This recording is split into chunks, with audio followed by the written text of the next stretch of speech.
Hi friends, welcome to iPlus Training Solutions. നമ്മൾ ഇന്ന് iPlusന്റെ പുതിയൊരു വീഡിയോയിലേക്ക് വെൽക്കം എവരിവൺ. നമ്മൾ ഇന്ന് നോക്കാൻ പോകുന്നത് എന്താണെന്ന് വെച്ചാൽ we are going to learn about Freud and psychoanalysis. അപ്പോൾ ആദ്യം തന്നെ നമ്മൾ നോക്കാൻ പോകുന്നത് why is Freud so famous in psychology? What makes him famous? ഫ്രോയിഡിന് മുമ്പും പല ഫേമസ് ആയിട്ടുള്ള ആൾക്കാർ സൈക്കോളജിയിൽ വന്നിട്ടുണ്ട്. But what made him famous? And psychoanalysis എന്താണ്? How is Freud related to it? ഇതാണ് നമ്മൾ ഇന്ന് നോക്കാൻ പോകുന്നത്. സോ ആദ്യം തന്നെ നമ്മൾ നോക്കുന്നത് ഫ്രോയിഡ് ആരായിരുന്നു. ഫ്രോയിഡ് എന്ന് പറയുന്നത് ഒരു ഓസ്ട്രിയൻ ന്യൂറോളജിസ്റ്റ് ആയിരുന്നു ഫ്രോയിഡ് എന്ന് പറയുന്നത്. ആൻഡ് ഫ്രോയിഡ് 1856 to 1939 ജീവിച്ചിരുന്ന ഒരാളാണ്. And he is very famous in the field of psychology. How is he famous? കാരണം ഫ്രോയിഡ് എന്ന് പറയുന്നത് സൈക്കോ അനാലിസിസ് എന്ന് പറയുന്ന മെത്തേഡിൻ്റെ ഒരു ഫൗണ്ടർ ആയിരുന്നു. സൈക്കോ അനാലിസിസ് എന്താണ്?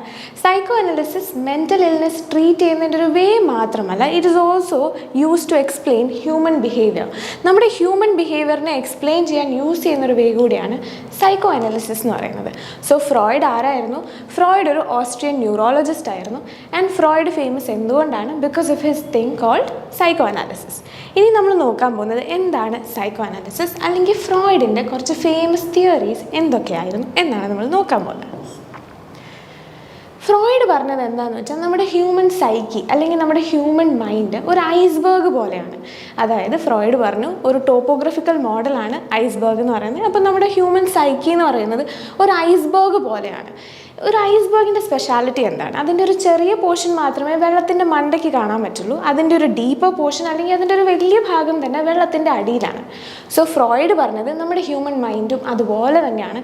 ഹ്യൂമൻ മൈൻഡിൻ്റെ ചെറിയൊരു പോർഷൻ മാത്രമേ വെള്ളത്തിൻ്റെ മീതെ അല്ലെങ്കിൽ നേക്കഡായിക്ക് നമുക്ക് കാണാൻ പറ്റുള്ളൂ. അതിൻ്റെ അടിയിലും കുറേ ഇമ്പോർട്ടൻറ്റ് പോർഷൻസ് ഉണ്ട് വിച്ച് ഇൻഫ്ലുവൻസ് ആ പേഴ്സണാലിറ്റി എന്നാണ് ഫ്രോയിഡ് പറഞ്ഞത്. ഇവിടെ ഫ്രോയിഡ് പറഞ്ഞത് നമ്മുടെ എൻറ്റയർ പേഴ്സണാലിറ്റീനെ മനസ്സിലാക്കാൻ നമ്മൾ കോൺഷ്യസ്നെസ്സിൽ മാത്രമല്ല നോക്കണ്ടേ, നമ്മൾ അൺകോൺഷ്യസ്നെസ്സിലും നോക്കണം. സോ ഫ്രോയിഡിനെ എന്താണ്, what made him special from other pioneers in psychology? ഫ്രോയിഡും സൈക്കോ അനാലിസിസും വരുന്നതിന് മുമ്പ് ഒത്തിരി അതർ സ്കൂൾസ് വന്നു. Structuralism, functionalism.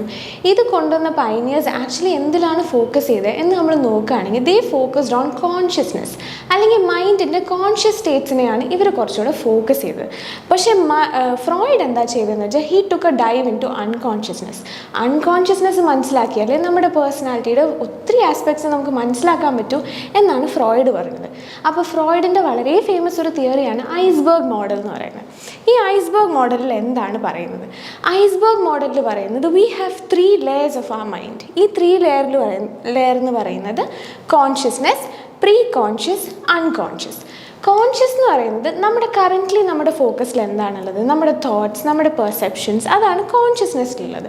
അതായത് ഇപ്പോൾ ഞാൻ ക്ലാസ് എടുക്കുകയാണെങ്കിൽ എൻ്റെ കോൺഷ്യസ്നെസ്സിലുള്ളത് ഈ ക്ലാസ് എടുക്കുന്നതിനെയാണ്. സോ ആ അറ്റൻഷൻ, നമ്മുടെ കറൻറ്റ് അറ്റൻഷൻ എന്തിനെയാണ് ഫോക്കസ് ചെയ്യുന്നത്, അല്ലെങ്കിൽ നമ്മുടെ കറൻറ്റ് തോട്ട്സ്, നമ്മുടെ പെർസെപ്ഷൻസ് എന്താണ്, അതാണ് കോൺഷ്യസ്നെസ് എന്ന് പറയുന്നത്. ഈ കോൺഷ്യസ്നെസ് ആണ് വെള്ളത്തിന് അബവ് കിടക്കുന്ന നമുക്ക് കാണാൻ പറ്റുന്ന പോർഷൻ എന്ന് ഫ്രോയിഡ് പറഞ്ഞത്. പിന്നെ അടുത്ത ലെവൽ എന്ന് പറയുന്നത് പ്രീ കോൺഷ്യസ് ആണ്. പ്രീ കോൺഷ്യസിനെ സബ് കോൺഷ്യസ് എന്നും പറയാറുണ്ട്. പ്രീ കോൺഷ്യസ് എന്ന് പറയുന്നത് നമ്മുടെ മെമ്മറിയിൽ നിന്ന് നമുക്ക് റിട്രീവ് ചെയ്യാൻ പറ്റുന്ന അല്ലെങ്കിൽ റീകോൾ ചെയ്യാൻ പറ്റുന്ന മെമ്മറീസിനെയാണ് അല്ലെങ്കിൽ റീകോൾ ചെയ്യാൻ പറ്റുന്ന പോർഷനെയാണ് നമ്മൾ പ്രീ കോൺഷ്യസ് അല്ലെങ്കിൽ സബ് കോൺഷ്യസ് എന്ന് പറയുന്നത്. ഈ പ്രീ കോൺഷ്യസ്, സബ് കോൺഷ്യസ് ഒരു എക്സാമ്പിൾ ഞാൻ പറയുകയാണെങ്കിൽ, ഇപ്പം നിങ്ങളോട് ഞാൻ ചോദിക്കുകയാണ് ഇന്നലെ എന്താണ് നിങ്ങൾ കഴിച്ചത്, ഓർ ഇന്ന് രാവിലെ നിങ്ങൾ എന്തൊക്കെ ചെയ്തു, ഇന്നലെ രാവിലെ നിങ്ങൾ എന്തൊക്കെ ചെയ്തു. അപ്പം നിങ്ങളിങ്ങനെ ഞാൻ പെട്ടെന്ന് ചോദിക്കുമ്പോൾ you will have to think about it and retrieve it. നിങ്ങൾ മറന്നിട്ടില്ല, പക്ഷെ നിങ്ങൾ ആലോചിച്ചെടുക്കണം. അതാണ് പ്രീ കോൺഷ്യസിലുള്ളത്. You will have to think about it and retrieve it എന്ന് പറയുന്നത്. പിന്നെ വരുന്നത് അൺകോൺഷ്യസ് ആണ്.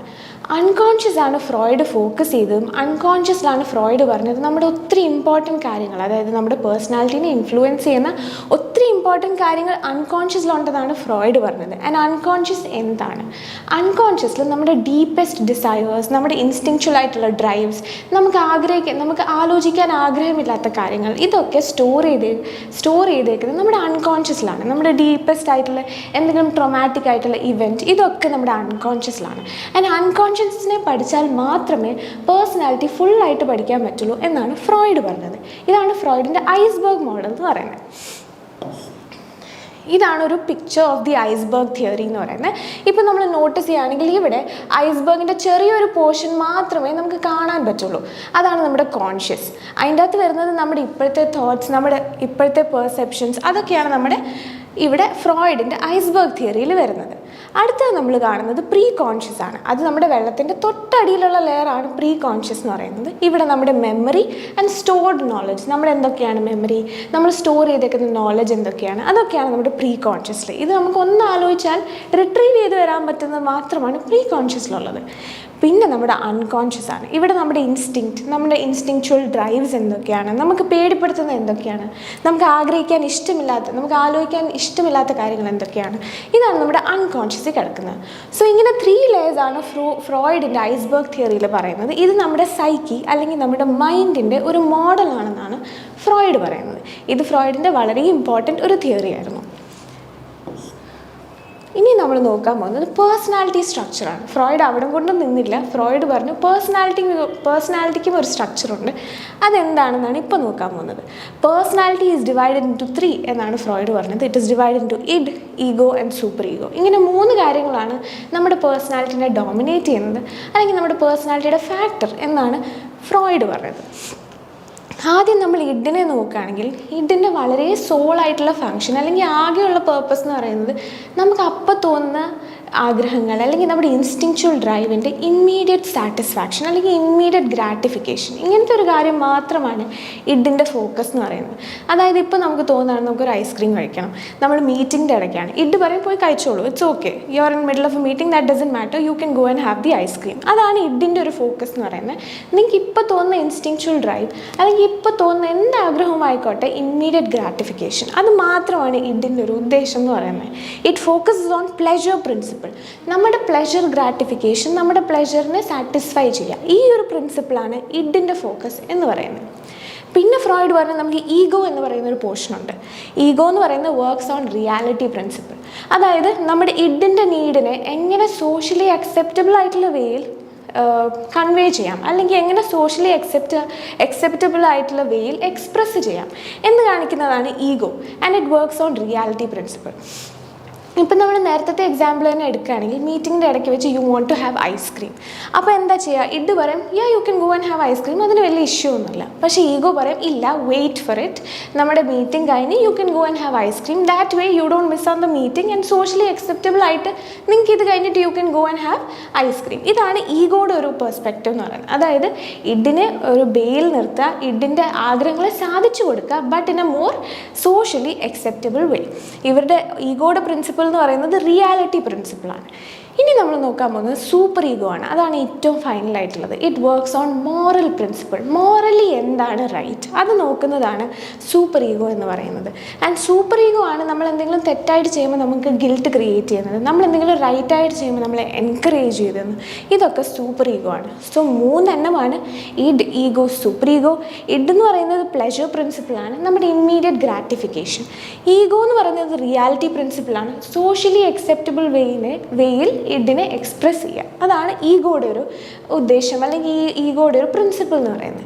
ഇനി സൂപ്പർ ഈഗോ എന്ന് പറയുന്നത് മോറൽ പ്രിൻസിപ്പിളാണ്. ഇവിടെ എന്താ ചെയ്യുന്നതെന്ന് വെച്ചാൽ എക്സാക്റ്റ് ഐഡിയലിനെ റെപ്രസെൻറ്റ് ചെയ്യുന്നതാണ് സൂപ്പർ ഈഗോ എന്ന് പറയുന്നത്.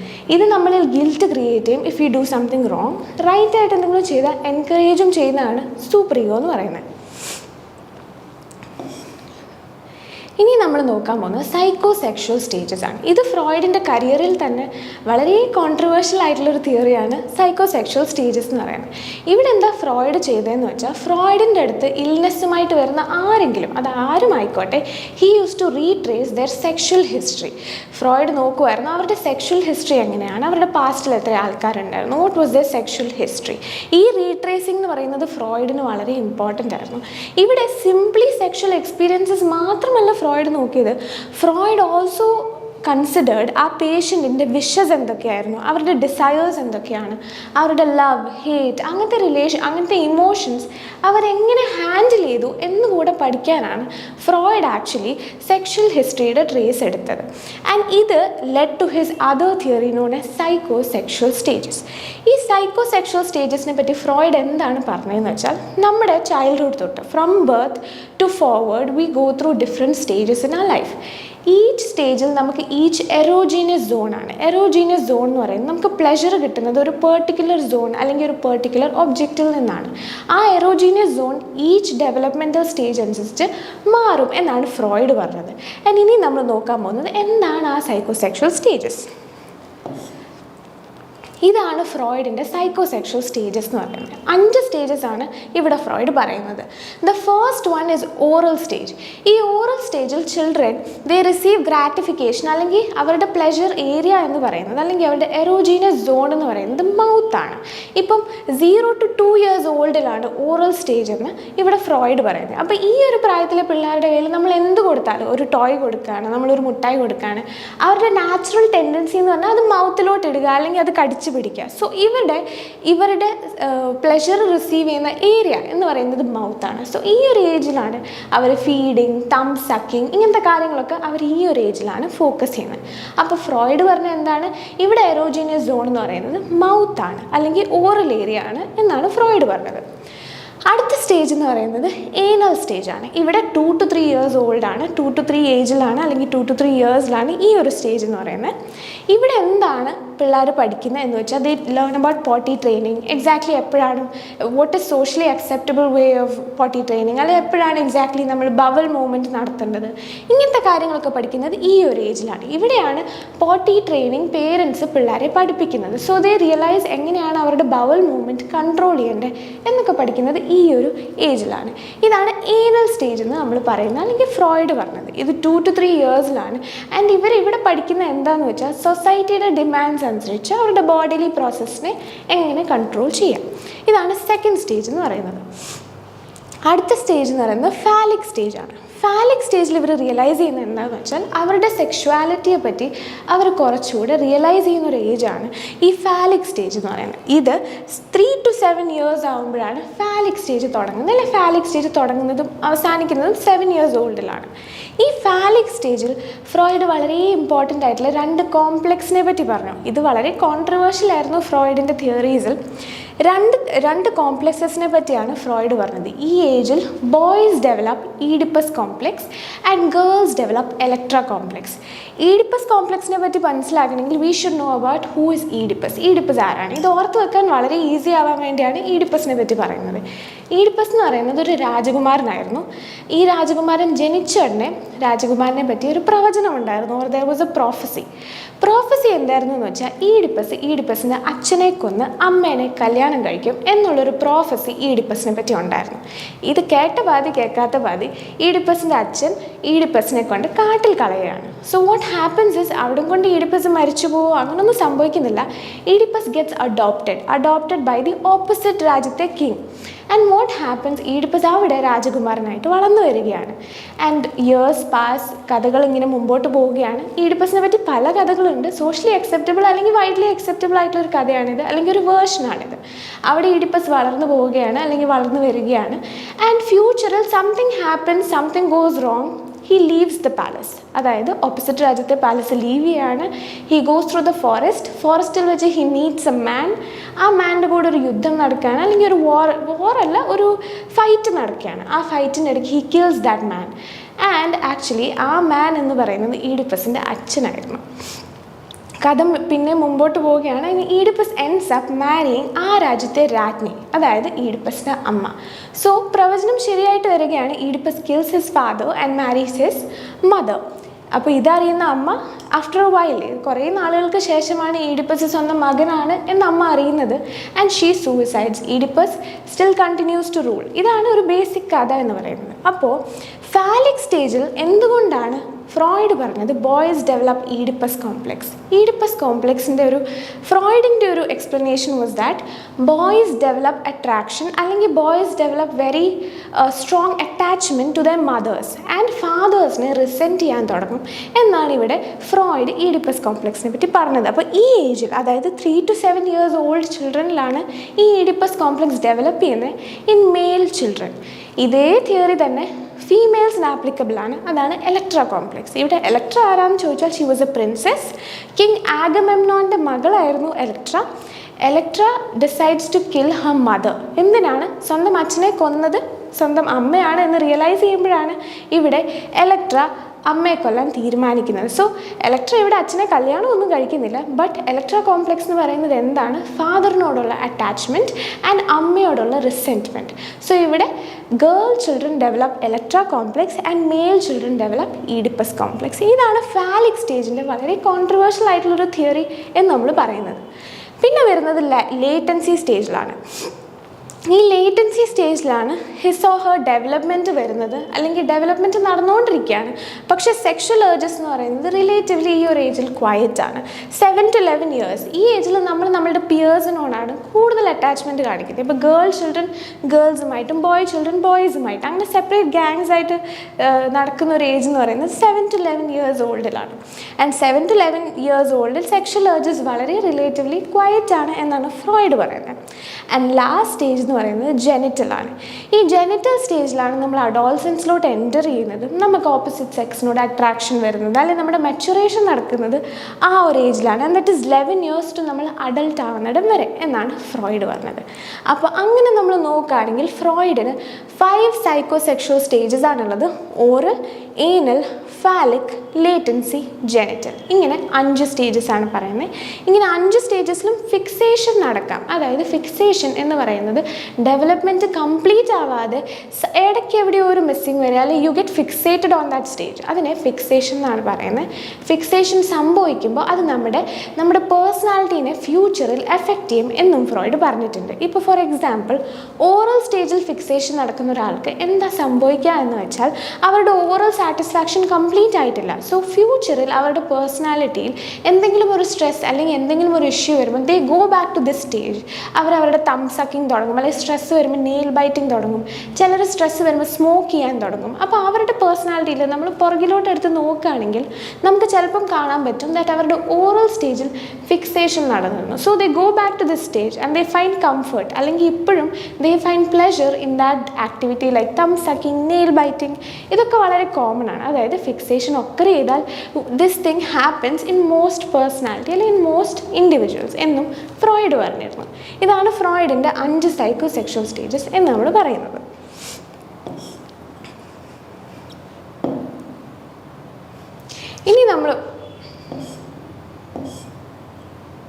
ഇനി നമ്മൾ കാണാൻ പോകുന്നത് ഡ്രീം അനാലിസിസിനെ പറ്റിയാണ്. ഇത് ഫ്രോയിഡിൻ്റെ അടുത്ത വളരെ ഫേമസ് ആയിട്ടുള്ള തിയറിയാണ്. ഡ്രീം അനാലിസിസ് എന്തായിരുന്നു എന്ന് വെച്ചാൽ ഈസ് അനലൈസിങ് ദ ഡ്രീം. സിമ്പിളായിട്ട് പറയുകയാണെങ്കിൽ ഫ്രോയിഡ് പറഞ്ഞു ഡ്രീം അനലൈസ് ചെയ്താൽ നമുക്ക് അൺകോൺഷ്യസിനെ പറ്റി മനസ്സിലാക്കാം. ഫ്രോയിഡ് പറഞ്ഞ വളരെ ഫേമസ് ഒരു വേർഡിംഗ് ആണ് the dreams are a royal road to unconscious. നമ്മുടെ അൺകോൺഷ്യസിലേക്കുള്ള ഒരു റോയൽ റോഡാണ് ഡ്രീംസ് എന്നാണ് ഫ്രോയിഡ് പറഞ്ഞത്. Why did he say so?